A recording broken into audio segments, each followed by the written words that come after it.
I've been living in and out of New York City for almost 10 years now.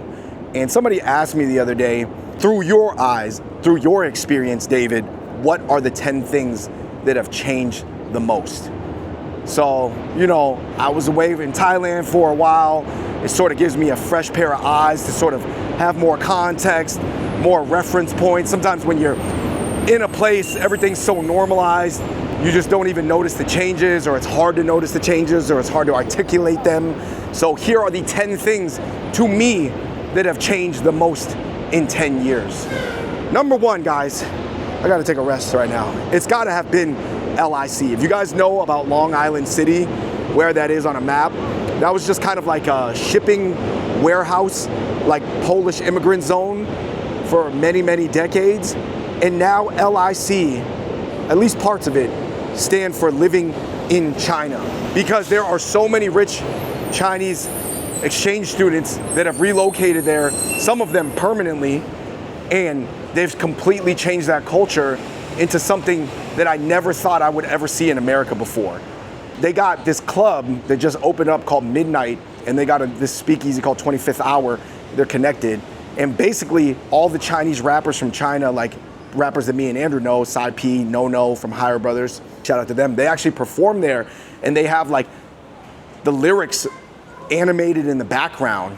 It's like so hard to describe. It's like something that would be very similar to 中国有说唱, like a rap of China performance, but in LIC for almost all Chinese, because previously the Chinese would have to all come into the city from Queens and then go watch their favorite rapper at like Nebula, shout out to Nebula, or something like that. But nowadays they just doing the shows in LIC. So it's really, I don't know if you want to call it living in China necessarily, but it's definitely like living in Canada, at least. If we're talking about the Canadian neighborhoods of like North York, Toronto, which is very Asian, or Richmond, Vancouver, also extremely Asian. So LIC, to me, was the biggest change. Also, just seeing the Chinese chains come in general, honestly, Luckin Coffee, opening a bunch of shops in Manhattan, which is a chain from Beijing. Urban Revivo from Guangzhou is about to open up a bunch of stores in the US. That was definitely something that over the past 10 months that I noticed. I was like, oh man, there's all these chains that I recognize from China, from my trips to like Shenzhen in the past 10 months opening up in Manhattan. I thought that was really interesting. But back to LIC, I kind of wonder if the like people changing LIC, which is like a lot of more affluent exchange students, grad, post-grad, like are they gonna sort of like develop any culture, or is it gonna be more like an airplane terminal that's really fun, but like there's no culture in an airplane terminal because everything is so fleeting, everybody's so touch and go, even though everybody's got a lot of money, typically in most international airplane terminals. Just good questions. I don't know, it's cool to see though. Point number two, this is just like a little thing I noticed. There are still a lot of people that are really like writery, sarcastic-y, you know what I mean? Like you see so many shops, like coffee shops, that are based around like production houses here. I went to the Lost Draft, which is owned by a production house, but it's for people who are like writing scripts and stuff like that. We're in Two Bridges, which is a traditionally super unchanged neighborhood since like 1995. And as you can see right there, let me zoom in on it. That's a hipster coffee shop right there, selling like super expensive hipster coffees. I wanna say they're like, could be like 10 bucks each, which is just like something unheard of, in a zone where people drink coffee for like $1. But everything changes. Even Two Bridges, even though Two Bridges changes a lot slower than everywhere else. And yeah, I would say that's definitely something I noticed. Not that there's none in like Thailand, but obviously New York is sort of like the home of authors and like TED Talk people and people who don't necessarily, they want to be academic and they want to be intellectual, but not for being academic or intellectual sake. I think that's a little bit more of Boston, in my opinion, like the hardcore 12 out of 10 intellectuals. But New York is kind of like a mix. It's like people who want to apply, I guess, intellectual things to like real life, but still have fun too, maybe. Point number three, crime. Okay, so this is a lot of interesting things because you could see doomers like Cash Jordan. You can see the argument on the other side, like maybe people who are really pro-Zoran saying like the crime rates have dropped. You know what I mean? And crime is really difficult to understand. Like if you have to, if you guys do any research on it, like if two rival gangs in a deep hood shoot each other, that's completely different than a deranged person shooting like a person with a corporate job. but on a crime stat sheet, that'll just show up as one murder equivalent or one shooting equivalent, but they're completely different. So I actually think right now, in my opinion, like there might be less like what we view as like hyper organized old school crime, even though that's still around, but it's more like deranged people on the street that are probably, you know, I'm just gonna keep it real, you know, I don't wanna talk about it too much, that are off like, you know, oh, that's a really fast scooter. K2, fentanyl, you know what I mean? Mind-altering substances. If you guys know about the development of like hardcore drugs, like just like technology progresses and like microchips develop and things like that, and everything, you know, car tech develops, drug tech develops as well. So now we're in this new age of like synthetic drugs. There's K2 and it's fentanyl, and it's super bad because, you know, once people are on it, there may be no coming back. So I think that, I don't know how you address these things, guys, like, but I'm just saying, like, when it comes to crime, that's just what I realized. When people are like, oh, New York on a per 100,000 basis is safer than it's ever been. And then other people are like, yeah, but what about this incident where this horrible thing just happened? I'm like, man, it's just different. I think that regular people are more exposed to things from deranged people. That's the easiest way I can say it. Like, but yeah, it doesn't mean that like it's back to the 90s, you know, where it was like things were like super duper crazy. Anyway, what I was saying, what else?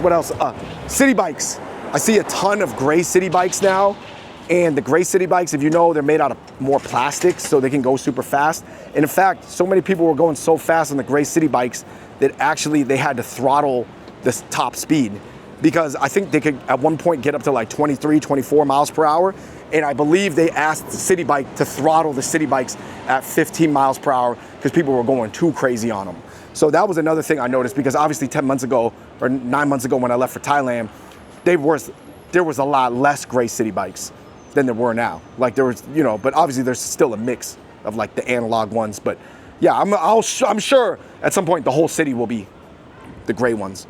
Point number 5, I actually think this is kind of a crazy thought. I actually think that hip hop is dying and New York is sort of losing its soundtrack, and there's really nobody to blame for it except maybe just like, you know what I mean? Like when I hear people listening to hip hop in New York, they still listen to a lot, but it's a lot of old school stuff. It's a lot of stuff from the 90s. Like nobody's really feeling the new stuff. And I think everybody's going towards like Afrobeat and EDM, which can still kind of get the party jumping and things like that. So yeah, I mean, a lot of bars don't even play hip hop anymore because not only, you know, it's a liability and just, you gotta, you know, it's just, I don't know what it is. Like I love hip hop. I grew up on hip hop. I probably know like, I don't know, I just know so much about it. I know so much music, and the music has had such a deep impact on me, but hip hop is just not in a good place. And concurrently with hip hop, street ball is sort of dead. Like you do not really you see probably a fraction of the New York City street ball being played that you used to see. You know what I mean? And it's just a function of everybody, maybe I think the real hardcore basketball players are playing indoors, but also that just people are playing games now and stuff like that too. But it's just like the courts are just super unempty. You don't hear hip hop as much, and you certainly don't hear new hip hop as much anymore. But that's a function of hip hop just sort of falling off globally, in my opinion. And you know, like I said, I don't know. You got to blame the new rappers, or like, to be honest, a lot of the really great young ones passed away, you know, tragically. So I don't know. Hip hop's just not in a good place right now. That's just my opinion. Point number 6, guys. There's a lot more Thai, Vietnamese, and Mexican food. You know, equator cultures, hot climates, bold flavors, new flavors. If you look at Thai food, all 5 senses hitting like Muay Thai elbows at the same time. Viet food, very brothy, very healthy. Vietnam is the thinnest country in the entire world because it's like primarily like vegetables and like fish-based broths, right? Or Nook Mom and things like that. If you look at Mexican food's really interesting because it could go either way. If you go Tex-Mex, it could be super fattening. If you went with just a ceviche at Los Mariscos, you could be a little bit more healthy. But then you got birria tacos and Los Tacos #1, and 1986 is coming in from Mexico. Oh, if we're talking about Thai and Viet food popping, there's this spot. It is so interesting because this is a link between Bangkok and New York, which is really a whole nother video. They love New York culture in Bangkok, and there's a lot of people who go back and forth. There's actually a Thai Vietnamese restaurant called La Dong in Union Square, and it's actually based off Nkom Nka in Bangkok, because Thai people have their own version of Vietnamese cuisine. But actually, it's still quite enjoyable to a lot of people too. You know what I mean? I think Viet's, you know, they initially may be skeptical of Thai people cooking Viet food, but later if they tried La Dong, they'd be like, oh man, this is good. And you got Soother, shout out to the Soother squad, all this stuff popping up. So basically Thai, Viet, and Mexican food is absolutely booming. I mean, Pho Ga Vang, all these chains are coming in. Like, I think the Viet food in New York was really not very good for a long time. I always thought it was like better than it got credit for. But now you see the chains coming in from Houston, from Virginia, from San Jose, you know what I mean? I believe Ban An M is like owned by, one of the owners is from San Jose's Viet. So, you know what I mean? You're getting more of like the authentic stuff now. Point number 7, there's so many transplants, guys. And you know, there was always a lot of transplants in New York, but they were really professional. And now you see a lot of the influencers coming in from LA, you see the tech people coming in from SF. It's not just law and finance transplants anymore. So you're basically seeing transplants. And not only that, the nature of being a transplant is way different because you can get these furnished subleases for anywhere from like 2 weeks to 2 months to whatever. So you don't need to, basically moving in 2025 does not take even a fourth of the commitment that it used to. You don't need if you want to come live in New York City or anywhere in the world, you don't need to buy a couch anymore. You're good. Just get the furnished sublease, right? So I think that that's really different, and that's changed cities in a lot of good. Some people would say bad ways because it's like less nativist. Oh yeah, to my point about like street ball courts being dead. Check this out. Got the soccer field popping, basketball court, nice shady day, completely empty. To my point. I don't know what it is. I'm not saying every court around New York City is empty right now. Absolutely empty. But to be fair, there's a lot more like indoor courts too. Like obviously you see Chris Brickley training all the NBA players at Sky or Summit, et cetera, et cetera. So, I mean, I'm not saying there's an explanation for everything that I'm saying, but listen guys, I just gotta, you know, give the explanations how I can. Point number 8, I think that restaurants are so incredibly expensive now, even versus 10 years ago, that more and more people have started to seek out the cheap spots. So if you know about spots like Wa Fung was always popular, right? But like now I see Shujiao dumpling be packed. And even with TikTok, like the Bargain Hunters Forever Taste, which is this Fujianese Henan spot in Two Bridges in the middle of the hood, like people got shot across the street at one point during COVID. I'm saying that that spot was packed with white hipsters because they got great noodles for like $7, hand pulled. Because basically there was a bunch of Fujianese people that learned how to make Henan Hui Mian, which from the Huizhu people in Henan, but they're Fujianese, and they moved to New York, which is a Fujianese stronghold, and they started cooking it. So anyway, what I'm saying is, you just see, I never thought I was gonna see that place packed with like white hipsters that look like they watch A24 movies, but I saw it with my own eyes multiple times. It's interesting. But like we said, I mean, I think that kind of speaks to the transplants. It speaks to how expensive the city's getting, how much people need a bargain, want a bargain. Maybe it's also a cheap way to do a lot of deep cultural exploration, you know? Yeah, but it's like different now. I mean, like the food is different. You don't see the hot dog carts, the peanut carts. Everybody's eating, like, if you're like more into the Arab Pakistani side, you're waiting at Adele's. Like you should see what those halal carts in Midtown. It's not just halal guys anymore. They got a gigantic line for Adele's. You know, I would say white people more go for like the 7th Street, more the smash burger vibe, because maybe gnocchi, pastoli, which are like sort of like quick delivery pasta spots. Obviously you would say, I don't know if Latinos go to taco trucks. Listen, you know, you could say that I'm being stereotypical, but literally these are just like cultural cuisines to each group. That's who I see over index in line at these places. Just like at ramen shops. If you see a new Sukumen spot open up, or a mazamen, like some sort of like niche non-tonkatsu ramen, it's gonna be 94% Asian in line, whether Asian American or Asian, straight up. Point number 9, I don't think that the city feels that permanent anymore. It kind of goes to my point about like fleeting transplants and stuff like that. There's just a lot of pop-up retail, pop-up spots. Like the other day, I'll pop up this photo, I was in LES and Cardi B redid like a whole weed shop to look like it was like completely based off her new album, I Am the Drama. And then at the same time, Rihanna had taken over a whole pop-up space like just a few blocks away for Fenty, the launch of a new Fenty, I want to say makeup line. So, you know, I think the pop-up retail things, they make it cool because obviously as a company, it's almost like you design it like it's a spot to stay up forever, but it just stays up for like a weekend. But you get the social media blast from it globally, so it ends up working out. But it's obviously it's not the same as like keeping a store there forever, because it's just like the upkeep cost, the labor, you know, the employee insurance, et cetera, et cetera. You know, we're just talking about DTC, like 2 months activations. And yeah, there's a free market. I enjoy it though. Overall, I don't think that part is bad at all. Moving on, point number 10, the amount of live streamers. Guys, holding out a selfie stick with a Canon Mark II was always a LA thing.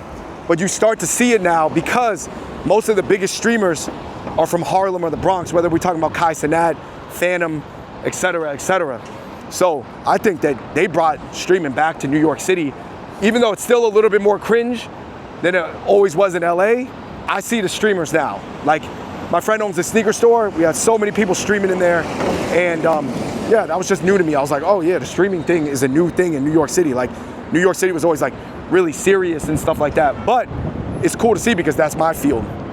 And it makes me feel more okay to be holding this Osmo while walking on the street too, to be honest. Point number 11, I think there is a more visible rich versus poor divide. You know, I talked about it in a previous video, K-shaped recovery, zero bond, but parks are like dirty as they've ever been, unless it's like a super new park, you know what I mean? I think that, yeah, like if the rich get richer and the poor get poorer, then what incentive do the poor have to upkeep things? And the rich people, they don't care about the poor people because they're living in their own bubble or their own version of the city. So yeah, I think that K-shaped recovery thing, to be honest, is very real. You see Zero Bond, the Kith Paddle Club, 36K initiation, you know what I mean? But then you still got people drinking Cutwaters and doing the dive bar thing, you know? But there's just, even the dive bars are like still $6, $7 instead of $2 nowadays. Point number 12, I think that things close a lot more early than they used to, because obviously everybody's on Uber Eats, there's ghost kitchens. If you can run a ghost kitchen, why even have retail open? Things like that. You know, you got Wingstop, Taco Bell Cantina, sort of like speakeasy restaurant things that are very new. I noticed that's almost like half speakeasy, half restaurant. I remember I used to have to go to Sarge's in Murray Hill just to eat at a diner at night with all the super aggressive frat bros. But yeah, that's like, that doesn't exist anymore for sure. Point number 13, so, I mean, some people think that Midtown sort of feels like Orlando now, but that's just because Times Square has expanded, and obviously that Times Square vibe is very like, people sort of pan it as very like campy and cheesy and, you know, normie or even below normie, but you know, I never spend time there. Oh, cash has went away. I definitely noticed everything's tap to pay now, Apple Pay, NFC card readers. And last but not least, I think the one thing that is really good for New York, even though I don't know if it's accessible to everybody on the price point level, is health and wellness. I see a lot more health and wellness things, and that used to be so LA, so SF, you know, and now it's finally come to New York City with places like Othership and the sauna culture, and every new building has a sauna. So people don't need to have like a $300 Equinox or lifetime membership anymore just to get access to some sweaty sauna androgenic relief. So yeah, I mean, overall, my general take is this. On the last 10 things that I just talked about, I would say this. Everything is changing everywhere, and in good ways and in bad ways, but I think that a lot of things are becoming more stratified. And one thing that I would just tell people is, you know, there's always different eras of everything. And like, it's just like, rather than capturing, I mean, you can lean on the golden age of when you thought things were better. But at the end of the day, things are gonna change with or without you. And you get to choose, pick and choose as best as you can what aspects of the golden era, of different eras in your mind, you know, the golden era can mean different things to different people based on independent cultural positioning. But it's just like, you could bring them into the new era, but to some extent, you have to jujitsu and work within the new era. And that's in any city you're talking about, whether that's New York City, Bangkok, around the world. Anyway, guys, let me know if you agree, disagree, what you guys think about my 10 points. You know, I'm just going off the top of the dome, guys. I just thought of these things because people ask me things, and sometimes when you're walking around, it just strikes you. Until next time, I'm out. Peace.